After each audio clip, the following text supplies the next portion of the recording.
그때 예수님께서 군중과 제자들에게 말씀하셨다. 율법학자들과 바리사이들은 모세의 자리에 앉아 있다. 그러니 그들이 너희에게 말하는 것은 다 실행하고 지켜라. 그러나 그들의 행실은 따라하지 마라.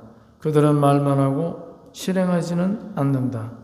또 그들은 무겁고 힘겨운 짐을 묶어 다른 사람들 어깨에 올려놓고 자기들은 그것을 나르는 일에 손가락 하나 까딱하려고 하지 않는다. 그들이 하는 일이란 모두 다른 사람들에게 보이기 위한 것이다. 그래서 성구 값을 넓게 만들고 옷자리 수를 길게 늘린다. 잔치집에서는 윗자리를, 회당에서는 높은 자리를 좋아하고 장터에서 인사받기를, 사람들에게 스승이라고 불리기를 좋아한다. 그러나 너희는 스승이라고 불리지 않도록 하여라. 너희의 스승님은 한 분뿐이시고 너희는 모두 형제다. 또 이 세상 누구도 아버지라고 부르지 마라. 너희 아버지는 오직 한 분, 하늘에 계신 그분뿐이시다. 그리고 너희는 선생이라고 불리지 않도록 하여라. 너희의 선생님은 그리스도 한 분뿐이시다. 너희 가운데서 가장 높은 사람은 너희를 섬기는 사람이 되어야 한다. 누구든지 자신을 높이는 이는 낮아지고 자신을 낮추는 이는 높아질 것이다. 주님의 말씀입니다.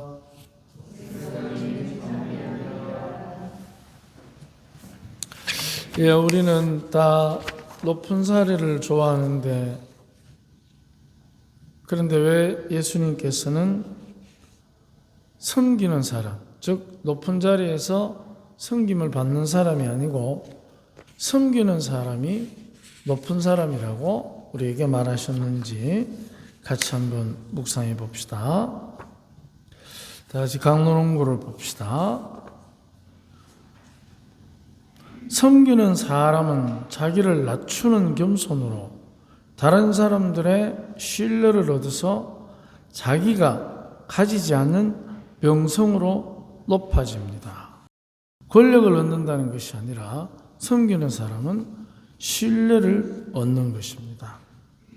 섬김을 받으려는 사람은 자기를 높이는 교만으로 다른 사람들의 비난을 받고서 자기가 가진 명예욕 때문에 낮아집니다. 명예욕을 가진 사람이 낮아지는 것은 다른 사람들의 비난을 받기 때문입니다. 그러면 스스로 높다고 여기는 사람은 자기가 설정한 기대에서 나오는 욕심으로 사람들을 대합니다. 자기가 높다고 생각하는 기대감이죠. 이 기대는 참다운 현실이 아닙니다. 그것은 자기 욕심이라는 가상입니다. 자기 욕심의 벽을 가진 사람은 만족할 수 없어서 불만이라는 상처를 받습니다.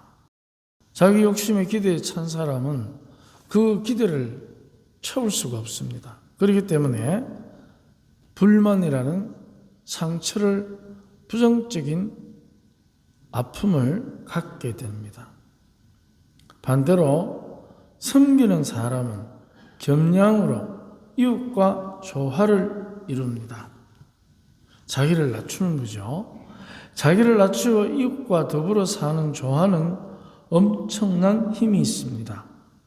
낮춘 만큼 상호간의 조화를 위해서 넓고 깊게 세상을 보는 눈을 가지게 됩니다.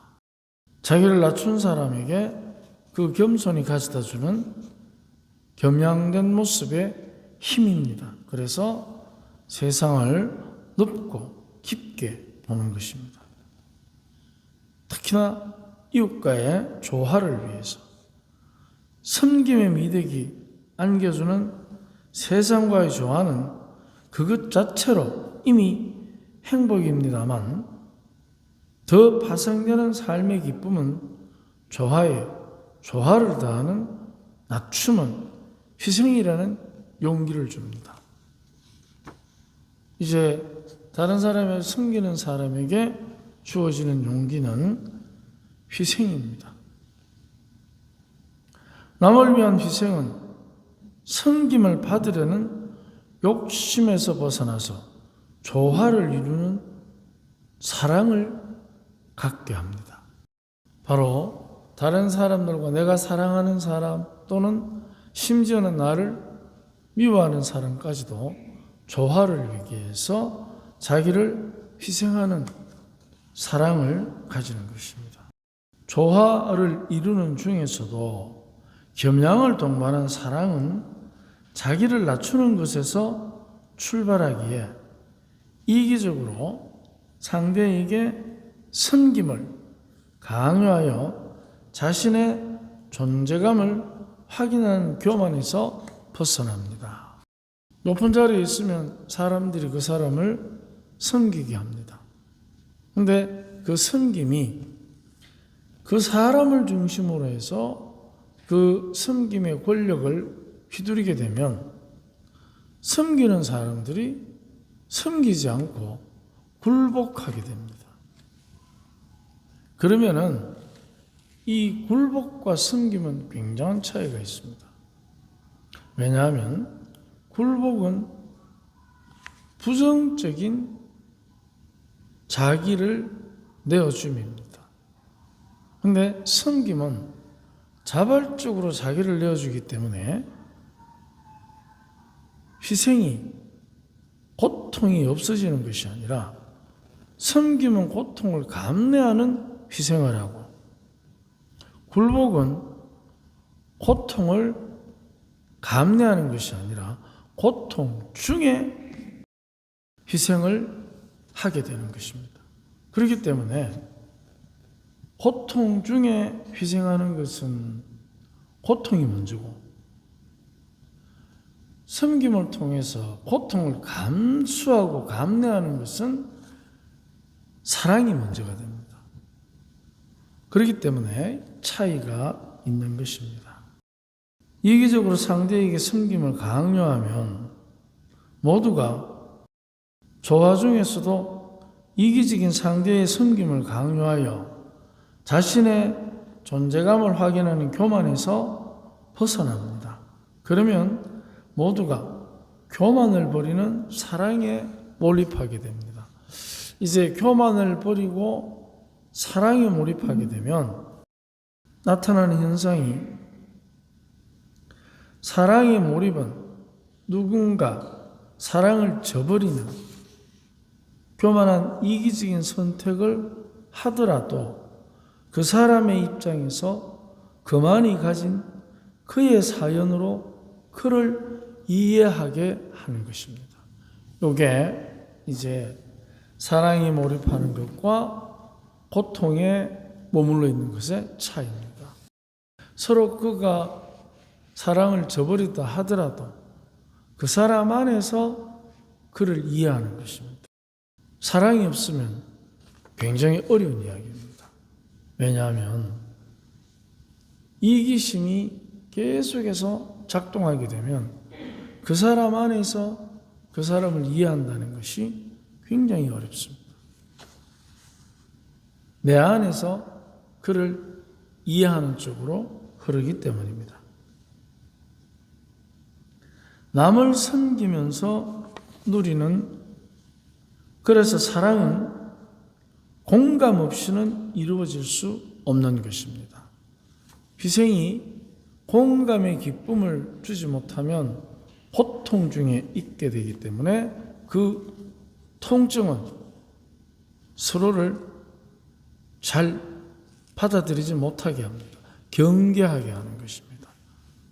그런데 공감이 생겨나는 사랑은 그야말로 서로를 경계가 아니고 서로를 위로하게 하는 것입니다. 남을 섬기면서 누리는 공감은 주님께서 우리에게 당신의 살과 피를 먹으라고 내어주시는 그날 밤 이후 그분의 이름을 부르는 모두가 누구나 어디서나 언제나 그 축복을 받습니다. 섬기면서 누리는 공감입니다. 굴복해서 누리는 통증이 아니고 이웃을 섬기면서 자기를 먹으라고 내어주는 겸양에 좋아하는 모두를 구원하는 희망입니다. 이보다 높은 사람을 본 적이 있습니까? 그렇다면 이보다 낮은 사람을 본 적이 있습니까? 그래서 이웃을 섬기면 형제를 얻게 됩니다. 물론 원수도 형제로 돌려 세울 수 있습니다. 그래서 모든 문제를 형제들과 함께 조화롭게 의논하고 해결합니다.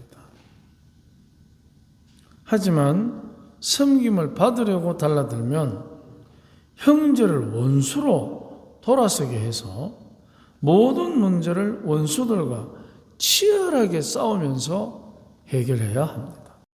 과연 내 주위에 나는 친구는 당연한 것이고 원수를 섬겨본 적이 있는지 한번 우리 자신들을 돌아봅시다. 아멘.